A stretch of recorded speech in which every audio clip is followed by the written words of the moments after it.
customer is looking to get a bid on actually quite a few things here. She had this addition recently done. Let's see, just to give you I'm going to step back. We're on the corner of Harriet and 47th. So Harriet, 47th. All right, so she just had this addition recently done, and she had it dug back in a few places here for some walls that are going to go in. So we'll start out over on the right-hand side.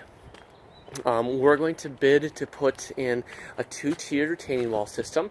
The front retaining wall is going to start out at 2 feet over here at the front here, and it adds, because of the slope of the driveway, it's going to, we lose about 6 inches, so it's going to be about 30 inches in this general range, but then it's going to step down to grade.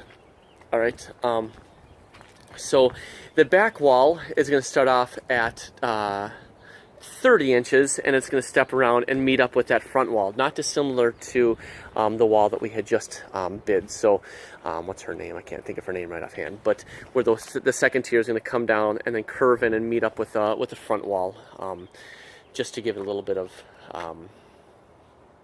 get her a little bit more space with her grass over here, so she doesn't have a tiered wall coming all the way down the side.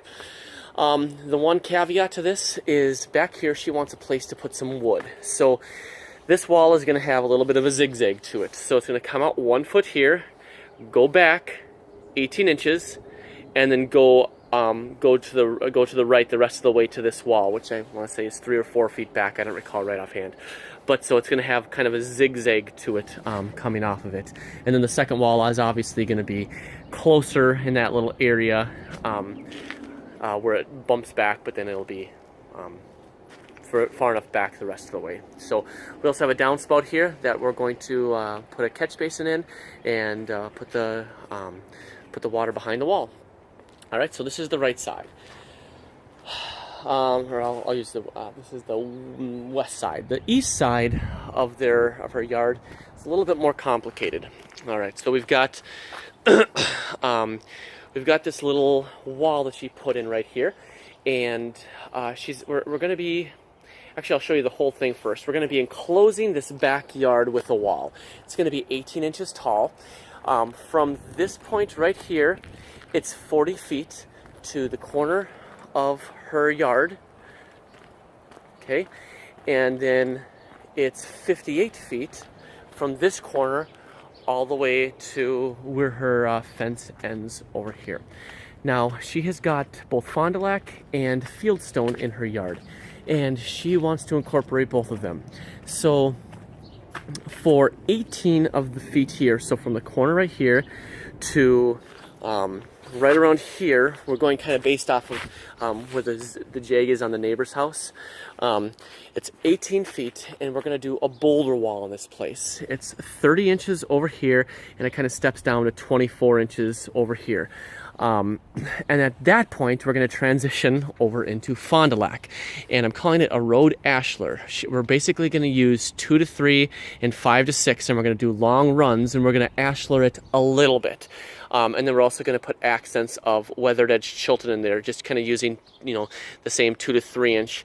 But it's just going to be long runs, broken up periodically by the different size. So we're going to charge. I'll leave it up to you how you want to charge it. We can charge in between what we charge for Fond du Lac and ashlar.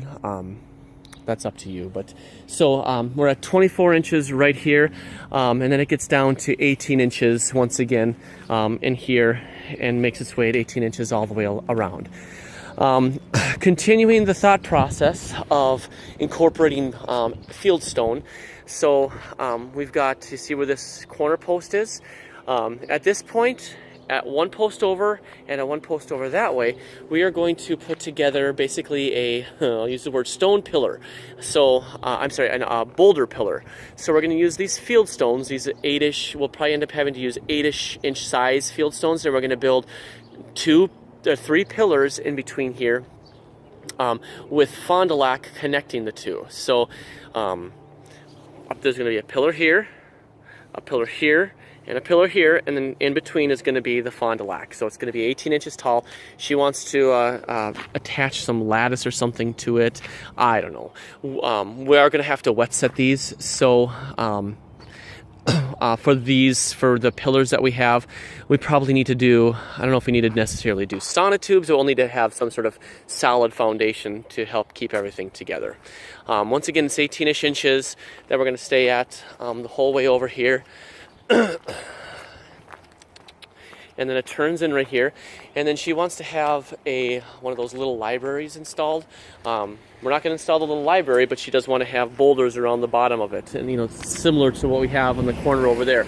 So I told her she needs to have the little library installed first, and then we'll come and we'll veneer, well, not veneer, but we'll put boulders around it and kind of set it into place. All right. This wall right here that's set back, we're going to dig this so that way it is far enough back. I want to say it's like 3 feet or 30 inches or whatever I have down.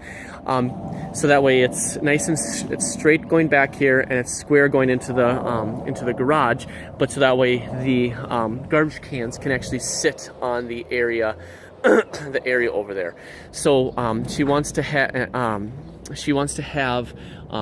a bid for pavers, just some cheap, simple, easy pavers to have a place for her garbage cans to sit on. So her house is tan. We're going to go with the cheapest tan paver that we can get, whatever, $2 a square foot, and install them there. Let's call it, I'll just quickly look at my notes here. 3 feet by, let's call it 5 feet. 3 foot by 5 foot pad. All right. Then right here, you can see that she's got kind of this arbor thing. We're gonna, going through here, we're going to install slab steps. And we're gonna install 6 of them because she wants to come up here, starting here, and go up into her yard over here. It's gonna go on a curve, so for the length of it, we've got 15 linear feet, 6 steps. For the entirety of it, I want to bid 6 inches of wall stone on each side, because I'm assuming that we're going to have to either raise or retain for the majority of it on one side or the other. So if we do, 6 inches on each side the whole way, that should cover our costs for it, because as we get to the top, we're not going to need hardly anything. But for the lower area, we are. These are going to have some landings in between. I told her I would leave it up to the guys to decide where those landings are, where the steps are, because the grade is going to dictate what needs to actually happen. So. And then we're going to have just, let's go with 3 steppers from the driveway to where those steps start. So just 3 Fond du Lac steppers going in place there. Okay. And then she also wants to have, she'll install these, but she wants to buy from us 4 steppers, Fond du Lac steppers, for around her backside. And then there's like around her trees, she wants to put these boulders, and I'll let you see. I mean, these are just field stone here. She wants to buy some of those from us. So I'm going to see what we have in the yard, because depending on the size, I don't know what size we have at the yard. I have a feeling we don't have a lot this size. We have the boulder walls need to be 8 to 10 inches basketball size, more or less, is what we're looking at. To keep in mind, she just found out that they're starting some water work. They're replacing the water tubes or whatever in the road, so we're gonna have to deal with some construction going on through here. So, all right, that should do it.